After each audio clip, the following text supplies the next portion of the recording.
Hello everyone, Radhe Radhe. मैं उमा अपने YouTube परिवार को प्रणाम करती हूँ। स्वागत है आप सभी का मेरे यूट्यूब चैनल उमा की दुनिया में।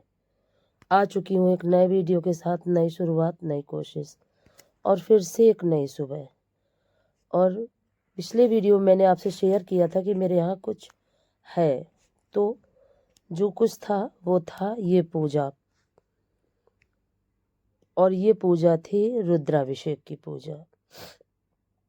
और पिछले समय 2 तारीखें मैंने निश्चित करी और दोनों ही तारीखों में पूजा मुझे कैंसिल करनी पड़ी। इसी वजह से इस बार पहले आप सभी से मैंने शेयर नहीं किया। और सफाई, पूरे घर की सफाई करने के बाद आखिरकार वो दिन आ चुका था और पूजा की सारी तैयारी हो चुकी थी, पंडित जी ने कर ली थी। और अब बनाने लगे थे शिव परिवार, जो इस पूजा का सबसे महत्वपूर्ण अंग है।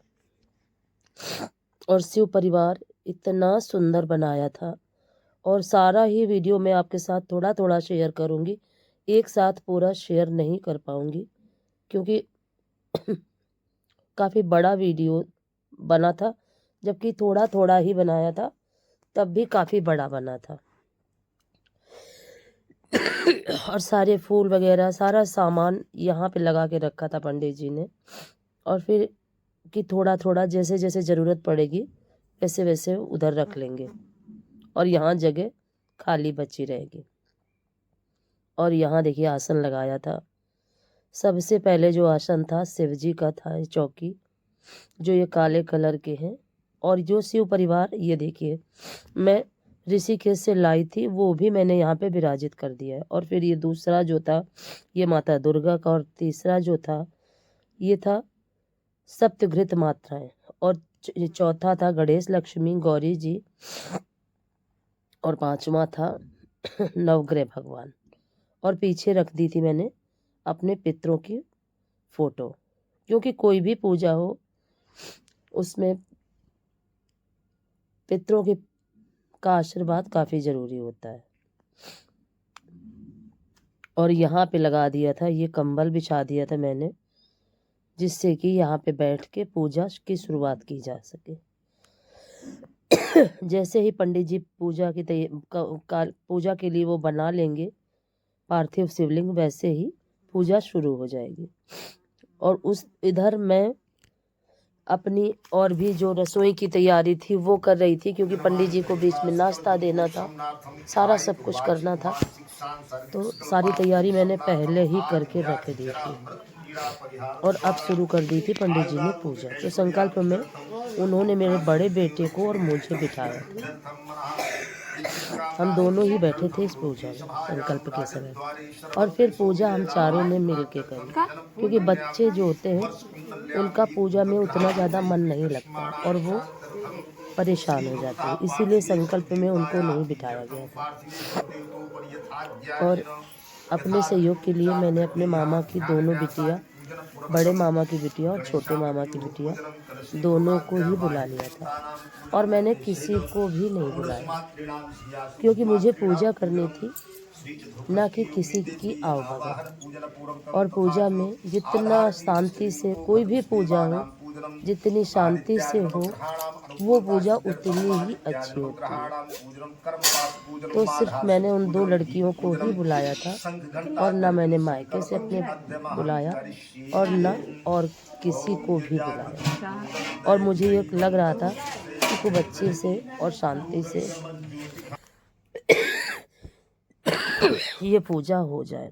और प्लीज़ इग्नोर करिएगा, मुझे बहुत ज़्यादा 2 दिन से खांसी आ रही। उसका कारण है कि मेरे परिवार में गमी हो गई थी और 2 दिन से बराबर सिर धुल के नहाना पड़ा, इसी वजह से फिर से जकड़न जैसी हो गई है। और पूजा में काफ़ी समय लगा और देर से पूजा शुरू हुई, इसी वजह से ज़्यादा देर हो गई थी और पूजा करते करते काफ़ी रात हो गई थी। पंडित जी सुबह आए, अगर ये शाम के समय ही आके और आधी तैयारी करके जाते तो इतना ज़्यादा समय नहीं लगता। और ये पूजा मैं काफ़ी समय से करवाना चाह रही थी, लेकिन भगवान की इच्छा के बगैर कुछ भी नहीं होता। और 4-5 साल पहले ये पूजा मैंने अपने पति के साथ करी थी। तब शायद इतनी अच्छे ढंग से पूजा मैं नहीं कर पाई थी, क्योंकि जब अपना कोई बीमार होता है तो उसमें बहुत ज़्यादा परेशानी होती है, और वो बराबर बैठ भी नहीं पा रहे थे, तो आधी पूजा तो मुझे खुद ही करनी पड़ी थी और आधी पूजा में ही वो बैठ पाए थे।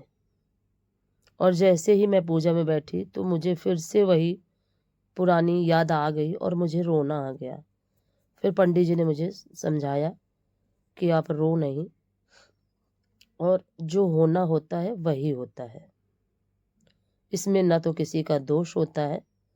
लेकिन मुझे किसी के दोष गिनने से या किसी को कुछ कहने से या किसी के कुछ कहने से कोई फ़र्क नहीं पड़ता, पर मुझे वो दिन याद आ गया कि वो उस दिन हम दोनों ही पूजा में साथ बैठे थे, और इसीलिए मेरा मन काफ़ी दुखी हो गया था।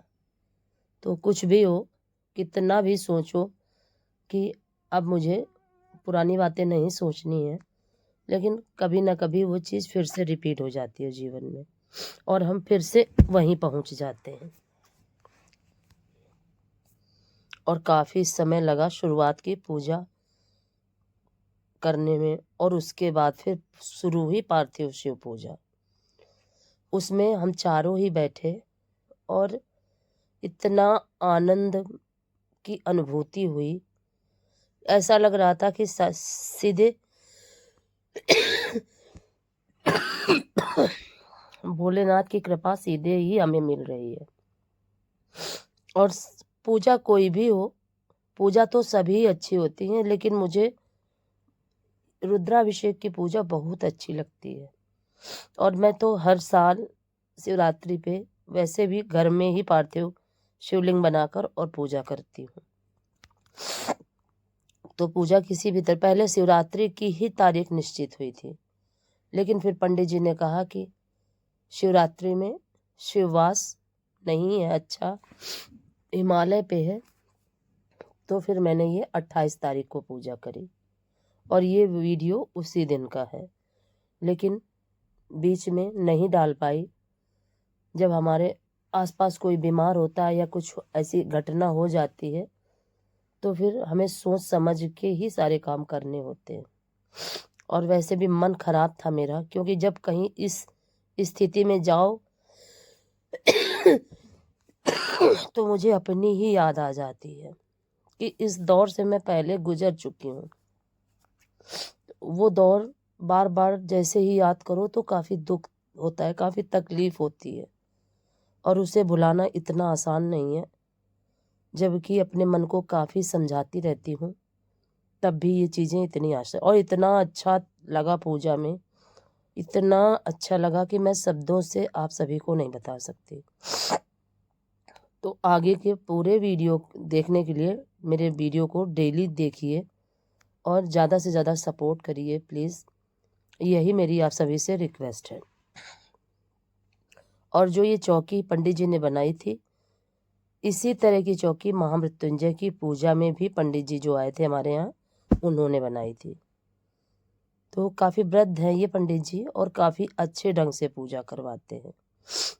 और मैंने तो भगवान से यही प्रार्थना की है कि हे भोलेनाथ, हमेशा ही रुद्राभिषेक मेरे घर में होता रहे। और मुझे ये लगा करता है कि डॉक्टरों को देने से अच्छा है कि हम भगवान के ऊपर वो चीज़ समर्पित कर दें। और मैं हमेशा प्रभु से यही प्रार्थना करती हूँ कि डॉक्टरों के पास धन जाए, उससे अच्छा है कि वो धन आप अपनी सेवा में लगवा लो, अपनी पूजा में लगवा लो। लेकिन कभी कभी हम जो सोचते हैं वो कभी पूरा नहीं होता, और होता वही है जो ईश्वर की इच्छा होती है। 3-4 सालों बाद मैं रुद्राभिषेक करवा पाई, और पूर्ण रूप से पूजा होने के बाद फिर मैंने कन्या भोजन किया, और फिर इस तरह से मेरी पूजा समाप्त हुई। और बड़े बेटे ने और मैंने मिलके पूजा शुरुआत करी और समापन सभी के साथ हुआ। तो पूजा कोई भी हो या कोई भी काम हो, शुरुआत और समापन ही उसका सबसे बड़ा महत्वपूर्ण होता है। भले ही देर हो चुकी थी, लेकिन पंडित जी बिल्कुल भी जल्दी जल्दी पूजा नहीं करवाए थे और खूब आराम से, खूब अच्छे से उन्होंने पूजा करवाई। और उनके पूजा का ये जो विधान था या विधि थी, मुझे बहुत पसंद आई थी, क्योंकि इन्होंने वहाँ भी पूजा कराई थी जहाँ मैं अभी थोड़े दिन पहले ही पूजा में सम्मिलित हुई थी।